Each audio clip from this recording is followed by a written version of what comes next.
Fermez les yeux un instant. Imaginez-vous dans 30 ans. Comment vous voyez-vous? Est-ce que vous voulez être cette personne encore alerte, pleine d'énergie, entourée d'amour et de vitalité? Ou plutôt fatiguée, dépendante, prisonnière d'un corps usé trop tôt? La vérité, c'est que notre longévité n'est pas seulement inscrite dans nos gènes. Comme l'explique le docteur David Sinclair, chercheur en biologie du vieillissement à Harvard, 70% du vieillissement est influencé par nos habitudes de vie et seulement 30% par nos gènes. Jus. Autrement dit, les choix que vous faites aujourd'hui écrivent la qualité de votre vieillesse demain. Pense à t'abonner et rester avec moi jusqu'à la fin de cette vidéo, car nous allons explorer ensemble les habitudes alimentaires et comportementales à éviter absolument pour mieux vieillir, avec des preuves scientifiques, des sagesses philosophiques et même une touche spirituelle pour nourrir à la fois le corps et l'âme. A. Les habitudes alimentaires à éviter 1. Trop de sucre caché. Le sucre est doux au goût, mais amer pour vos cellules. Scientifiquement, l'excès de sucre favorise un phénomène appelé glycation. Les molécules de sucre se fixent sur les protéines du corps, les rigidifiant et accélérant l'apparition des rides, de l'arthrose et des maladies cardiovasculaires. Une étude publiée dans The Journal of Clinical Endocrinology and Metabolism démontre que la glycation est l'un des principaux accélérateurs du vieillissement cellulaire. Exemple concret. Imaginez une pomme laissée à l'air libre qui brunit rapidement. C'est exactement ce qui se passe dans vos tissus quand le sucre se lie aux protéines. Conseil pratique, limitez les boissons sucrées, les céréales raffinées et préférez les fruits entiers riches en fibres qui ralentissent l'absorption du sucre. Philosophie.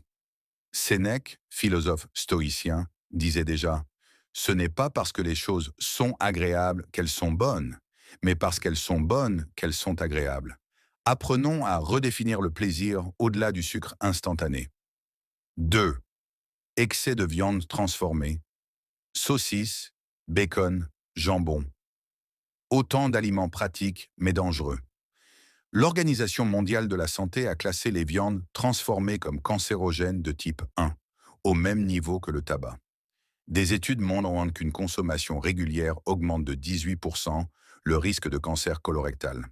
Exemple concret, dans les zones bleues, ces régions du monde où l'on vit le plus longtemps, Okinawa au Japon, Sardaigne en Italie, Nicoya au Costa Rica, la consommation de viande transformée est quasi inexistante. Conseil pratique, remplacez 2 repas carnés par semaine par des repas végétariens à base de légumineuses, riches en fibres et en protéines. Dimension spirituelle.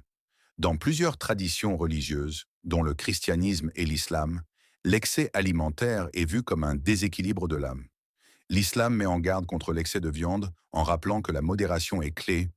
Mangez et buvez, mais ne soyez pas excessifs. Coran 7:31. 3. Trop de sel. Le sel donne du goût, mais en excès, il devient un poison silencieux. Selon l'OMS, la consommation moyenne mondiale est de 9 à 12 grammes par jour, soit presque le double de la limite recommandée, 5 grammes par jour. Résultat, hypertension, AVC, insuffisance rénale. Étude, une méta-analyse parue dans The New England Journal of Medicine montre qu'une réduction de sel de seulement 3 grammes par jour permettrait d'éviter plus de 2 millions de décès liés aux maladies cardiovasculaires dans le monde. Conseil pratique, privilégiez les épices et herbes aromatiques, le curcuma, le romarin, le basilic, qui non seulement donnent du goût, mais apportent aussi des antioxydants protecteurs. Philosophie. Hippocrate, le père de la médecine, disait « Que ton aliment soit ton médicament ». Trop de sel fait de la nourriture un poison, alors que bien dosée, elle devient un remède. 4. L'alcool régulier. L'alcool est socialement accepté, parfois même glorifié, mais ses effets sont destructeurs. Le Lancet Public Health rappelle que même de petites quantités régulières augmentent le risque de cancer, de cirrhose et de déclin cognitif. L'alcool détruit progressivement les neurones et affaiblit la mémoire. Exemple, dans une étude sur 131 000 personnes, les buveurs modérés avaient 20% de risque supplémentaire de dégénérescence cérébrale par rapport aux abstinents. Conseil pratique. Offrez à votre corps des alternatives festives. Mocktail, infusion glacée, kombucha maison. Dimension spirituelle. Dans presque toutes les traditions, l'ivresse est perçue comme une perte de maîtrise de soi. Aristote disait que la tempérance est la clé de la sagesse. Et la Bible rappelle, ne vous enivrez pas de vin, car cela mène à la débauche. Soyez au contraire remplis de l'esprit. Éphésiens 5,18. Quatrième, fumer et vapoter. Le tabac est le premier facteur évitable de mortalité dans le monde. 8 millions de morts chaque année selon l'OMS. La fumée contient plus de 7000 substances toxiques, dont 70 cancérigènes. Le tabac accélère le vieillissement de la peau, détruit les poumons et endommage les artères. Exemple, un fumeur de 40 ans peut avoir un système respiratoire équivalent à celui d'un non-fumeur de 60 ans. Conseil pratique. Pour arrêter, associez plusieurs stratégies: soutien psychologique, substitut nicotinique, activité physique. Et surtout, ne culpabilisez pas les rechutes. Chaque tentative rapproche de la victoire. Philosophie, Platon enseignait que le premier et le plus grand des triomphes est de se vaincre soi-même. Dimension spirituelle. L'apôtre Paul rappelle, ne savez-vous pas que votre corps est le temple du Saint-Esprit? 1 Corinthians 6, 19. Prendre soin de son corps, c'est honorer la vie reçue. 5. L'isolement social. Vieillir seul tue, littéralement. Une étude de Harvard, la plus longue jamais menée sur le bonheur humain, plus de 80 ans de suivi, a montré que la qualité des relations sociales est le facteur numéro 1 de longévité et de bien-être. Les personnes isolées ont un risque de mortalité 30% plus élevé, comparable au tabagisme ou à l'obésité. Exemple, dans les villages de Sardaigne, en Italie, les centenaires vivent entourés de leur famille, de leurs amis, participant activement à la vie communautaire. Conseil pratique, entretenez vos liens. Un appel, une visite, un repas partagé. Et si vous êtes seul, engagez-vous dans une association, un club, une église, une mosquée, un groupe. Aristote disait, l'homme est un animal social. L'isolement contrevient à notre nature profonde.